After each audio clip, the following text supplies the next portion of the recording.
Databricks today announced a $4 billion Series L investment, valuing the company at $134 billion. The firm also says that it surpassed a $4.8 billion revenue run rate in the third quarter, growing over 55% from the previous year.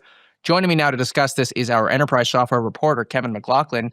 Kevin, welcome back to the show. It's great to have you here. Thanks, Akash, for having me. So it feels like Databricks announces these private fundraisings on what, like a quarterly cadence now? Yeah, I mean, what can you say at this point? It was a $100 billion valuation a couple months ago, and now it's 134. I think the way to look at Databricks and all of this fundraising they're doing is that no one has really established themselves as the dominant company in AI agents for the enterprise. I was at AWS reInvent last month, and a lot of the discussions I had there with AWS executives as well as their software partners was around this theme of, AWS thinks that it's still a wide open space and it's anyone's game. So Databricks needs to raise lots of money because it also has an almost identical array of offerings as the cloud providers do. Databricks has tools for preparing your data, storing your data, and most importantly, building AI agents which tap into your data and allow you to customize it for various use cases. So not really surprised, actually, to see the announcement.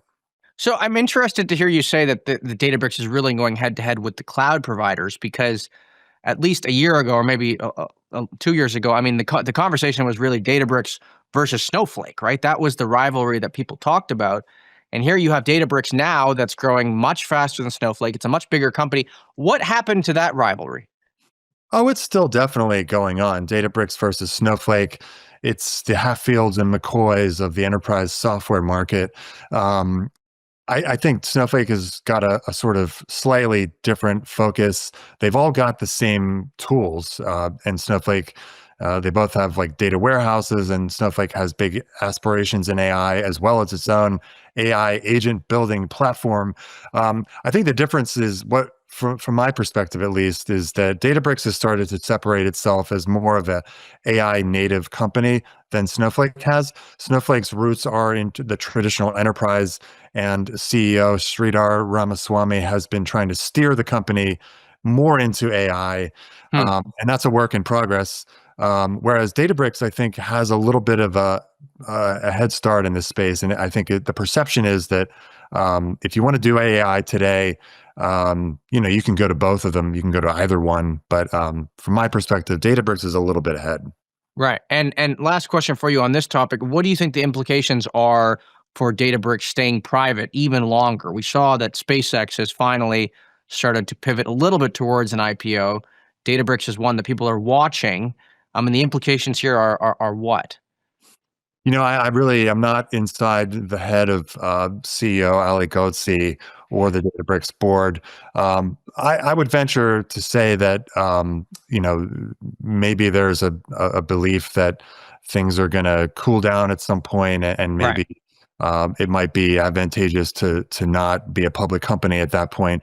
On the other hand, they seem to be growing, and importantly, in this latest round, they're allowing employees to do secondary share sales. So retention shouldn't be a problem. And actually, I saw in the funding announcement that they're planning to grow the already very large employee base by several thousand employees. So yeah, they called out recent. They said recent college graduates. Is that what they said? I didn't see that part. Okay, well, maybe I'm making that up. I don't know. I felt like I read that, but anyway, I did see that they're hiring a lot. So yeah, I mean, it sounds like they are certainly growing quickly on all vectors. I want to pivot to a piece that you wrote in our Applied AI newsletter. You talked about the surge of these customer chatbots, and I say customer chatbots, I mean the surge in chatbots, period, that are being used at companies to deal with customers and then also to deal with employees. I mean, talk a little bit about the competition here, because I mean, there are so many different players. There's Sierra, there's Decagon, there's Ada. Is there any way to differentiate all these players? Yeah, it's not unlike what I just described, where everyone is building platforms for building AI agents for the enterprise. Chatbots have been greeting visitors to websites for many years. And before generative AI arrived, they were pretty useless, actually. They say, "Hey, I'm here to help you. Can I answer your questions?" And you would ask it a question, and it would say, "Well, here's a link," or "I don't know." So AI has definitely changed the game a lot.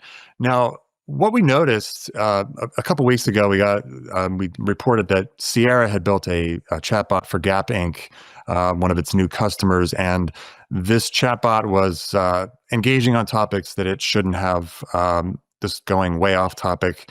And so I think that sort of spurred me to kind of look at other websites that have these assistants that pop up when you visit the website and you start browsing through products.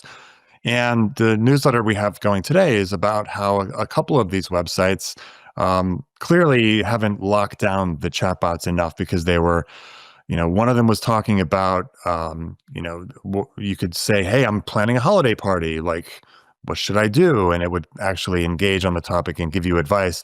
And then it went even further because you could ask, "Well, what if somebody slips and falls at my party? Would I be legally liable? And oh, by the way, how should I approach the treatment medically?" And so these are clearly topics that the chatbots shouldn't be engaging in, and some Hmm. level might open the companies up to some form of liability. And so, what are the companies telling you about this?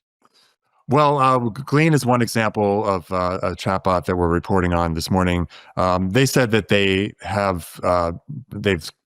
changed the configuration to stop it, and I think in a lot of cases they're just not expecting website visitors to come in and start asking these kinds of questions. So I think it's a reflection of how companies are adopting AI in customer facing situations, and they just these implementations are still fairly new, and maybe they haven't thought through all the possibilities. But yeah, Glean says that they've fixed their chatbot. Great. Well, Kevin, I certainly use them, and so it's interesting to hear how the companies are thinking about them on the back end. It's kind of hard to avoid them. Of course, to be frank, I still just ask for a person at the end of the whole exchange. So I'm still holding out for a little bit of improvement. Kevin, thank you so much for coming on. That is Kevin McLaughlin, our enterprise software reporter here at The Information.